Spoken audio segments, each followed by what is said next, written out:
My grandfather was in several businesses before he got in the car business. He was a tobacco farmer, he was in construction. I think at one point he was a mule trader. I guess that led to him being talked into buying into this dealership in 1933 that was going broke during the Great Depression. So he got the dealership back on its feet and started to make a viable business out of it. And not long after that, he had some health issues and he asked my dad to come help him at the dealership. My dad did every job there was in the dealership.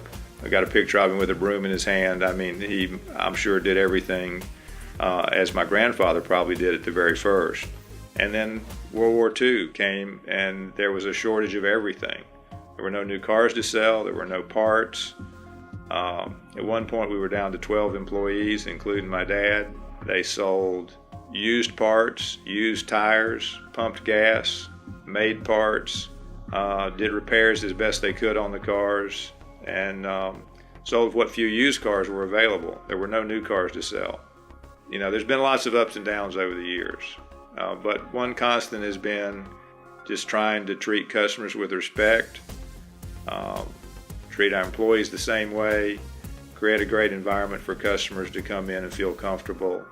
Fred was always interested in being in the business. He just, from a young age, wanted to be in the car business. He was around it, and I think he loved it from the start. I wasn't so sure what I wanted to do, and I had the opportunity to work at another dealership for a year in Chicago, and that was a great experience for me, and I decided then that that is what I wanted to do.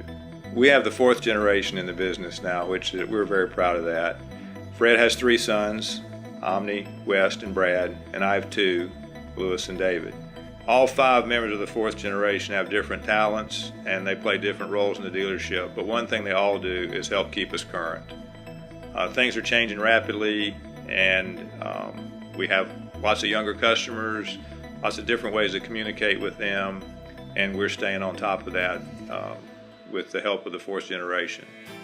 Well, we're all proud that it's been a family business since 1933, and that we're still involved, that now the next generation is involved and likes the business. So it's a source of pride on one hand, but it's also given us a constant.